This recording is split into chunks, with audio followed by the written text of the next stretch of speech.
अस्सलामु अलैकुम वरहमतुल्लाहि वबरकातुहू। मुफ्ती सलमान अज़हरी साहब के ताल्लुक़ से गुजरात के हाई कोर्ट से एक ख़बर आ रही है कि मुफ्ती सलमान अज़हरी साहब की जो वकला की टीम थी, उन्होंने गुजरात के हाई कोर्ट के अंदर एक याचिका दायर की है। याचिका के अंदर क्या कहा गया है, ये समाचार हिंदुस्तान समाचार ने इसको अपने आर्टिकल में जगह दी है और वो कहते हैं कि भड़काऊ भाषण मामले में मुफ्ती अज़हरी ने हाई कोर्ट में दायर की याचिका के अंदर क्या कहा गया है कि 31 जनवरी को जूनागढ़ में आयोजित व्यसन मुक्ति जागरूकता कार्यक्रम में मुंबई घाटकोपर निवासी मुफ्ती सलमान अज़हरी ने भड़काऊ भाषण दिया था। इस भाषण का वीडियो तेजी से वायरल हुआ, जिसके बाद जूनागढ़ पुलिस ने प्राथमिकी दर्ज कर गुजरात एटीएस और मुंबई पुलिस की मदद से उसे मुंबई से गिरफ्तार कर लिया था। उसे जूनागढ़ लाया गया, जिसके बाद पुलिस ने रिमांड पर लिया था। 31 जनवरी को ही सुबह मुफ्ती ने कच्छ जिले के भचाऊ में भी भड़काऊ भाषण दिया था। इसके अलावा अरवली ज़िले के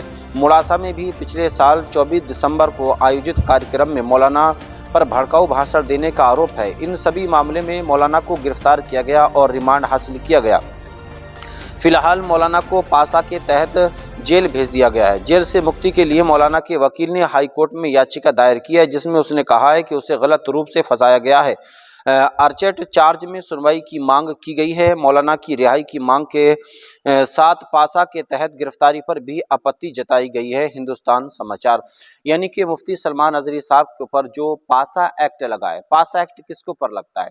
पासा एक्ट उस व्यक्ति के ऊपर लगता है जो दंगा भड़काने की साजिश रच रहा हो, जो जिस शख्स ने किसी का मर्डर कर दिया हो, जो दंगाई हो, और इसी तरीके से जो गुंडे लोग होते हैं उनके ऊपर ये पासा एक्ट लगाया जाता है। लेकिन मुफ्ती सलमान अज़हरी साहब को जैसे ही आप जेल से बाहर निकल रहे थे और आपके जो कागजी काम थे वो तमाम के तमाम पूरे हो गए थे, लेकिन उसके बाद अचानक से जूनागढ़ पुलिस जो है साबरमती जेल पहुंचती है और पहुंचने के बाद गिरफ्तार वहीं से कर लेती है। उसके बाद में आपको यानी कि मुफ्ती सलमान अज़हरी साहब को बड़ौदा की जेल में रखा जाता है। एक खबर और मिलती है, वो ये है कि मुफ्ती सलमान अज़हरी साहब के जो ऑफिशियल टीम है तहफ़्फ़ुज़ नामूस रिसालत की तरफ से ये बयान जारी किया गया था। उसमें कहा गया है कि मुफ्ती सलमान अज़हरी साहब को बड़ौदा की जेल के अंदर किसी भी तरह की कोई भी परेशानी नहीं हो रही है। उनको नमाज के साथ साथ उनकी जो ज़रूरियात है उनको वहाँ पर मुहैया कराई जा रही है। वो आराम से हैं, कोई परेशानी वाली बात नहीं है। बस दुआ कीजिएगा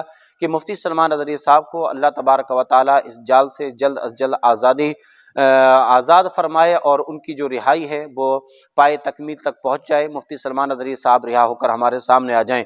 इस वक्त मुफ्ती सलमान अज़हरी साहब की जो वकला की टीम है वो अपने काम पर लगी हुई है। वो हर तरह की और हर एंगल से कोशिश कर रहे हैं कि मुफ्ती सलमान अज़हरी साहब को रमज़ान से पहले जो है बड़ौदा की जेल से आज़ाद करा करके वो लेकर के आ जाएं। इसीलिए उन्होंने हाई कोर्ट के अंदर याचिका दायर की है और जिसमें कहा है कि जो मुफ्ती सलमान अज़हरी साहब के ऊपर पासा एक्ट लगाया गया है, इसके ऊपर नज़र सानी की जाए, क्योंकि मुफ्ती सलमान अज़हरी साहब ने ऐसा कोई गुनाह नहीं किया है कि जो पासा एक्ट उनके ऊपर लगाया जा सके।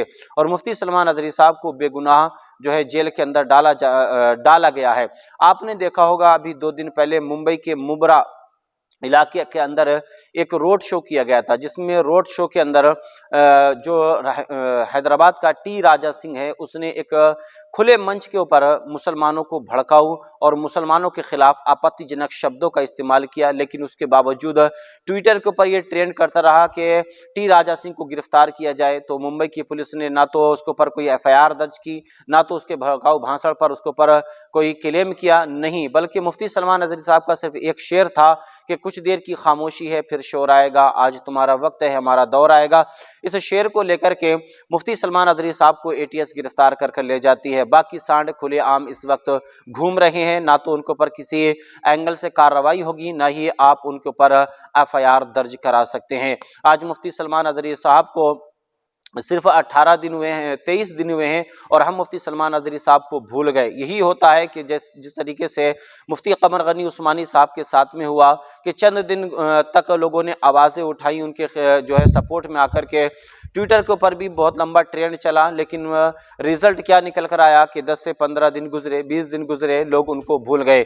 यही हाल मुफ्ती सलमान अज़हरी साहब के साथ में हो रहा है कि लोगों ने 10-15 दिन तक जो है आपके साथ में रहे। अब हाल ये हो गया कि 9-9 घंटे गुजर जाते हैं, एक ट्वीट उनके जो है सपोर्ट में देखने को नहीं मिलता है।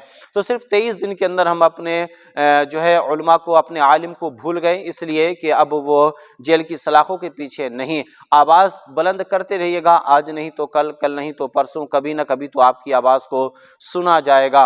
अगर आज दबा दिया गया तो कल कभी ना कभी आपकी आवाज़ को ज़रूर उठा लिया जाएगा और इंशाअल्लाह मुफ्ती सलमान अज़हरी साहब हमारे और आपके दरमियान बहुत जल्द आने वाले हैं। जैसी अपडेट आती रहेगी इंशाअल्लाह हम आप तक पहुँचाते रहेंगे। अस्सलामु अलैकुम व रहमतुल्लाहि व बरकातुहू।